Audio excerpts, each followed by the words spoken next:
may biglaang plano ang lahat pagkatapos ng aming assessment. Ayan, pupunta po kami ngayon sa Lagoon.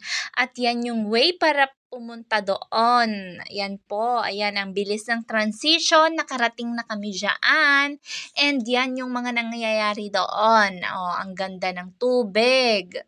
Kulay blue or blue na blue. May mga isda pa dyan. Lumalangoy ang aming assessor.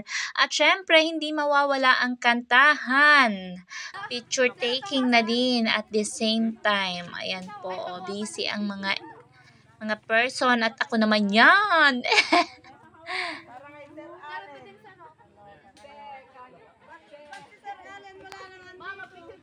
Dito naman yung eksena, nakakarating pa lang, may ibang plano na naman ng mga person, 'di ba? Nakakaloka, Pinoy na Pinoy ang mga eksena. Kanino? Adya kabilay? Kila Maricel, hindi, masarikan.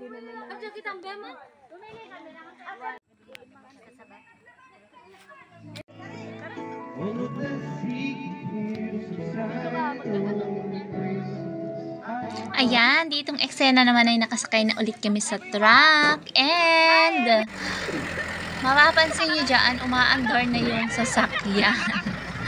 Okay, may plano na naman kasi na pupunta kami ngayon ng Colasi. Ayan, tawang-tawa ako kasi alam mo yung nag-uuga-uga yung upuan namin kasi nakasakay kami sa likod ng truck. Ayan, ang ganda talaga ng lagoon, oh.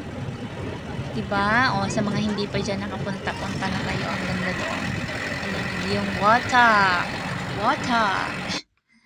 Ayan, oh, biglaang transition na naman ang eksena nito. Ayan, Hagardo Sesa na ang person. Nakarating na kami ngayon sa Colasi. Oh, ang ganda ng panahon, diba?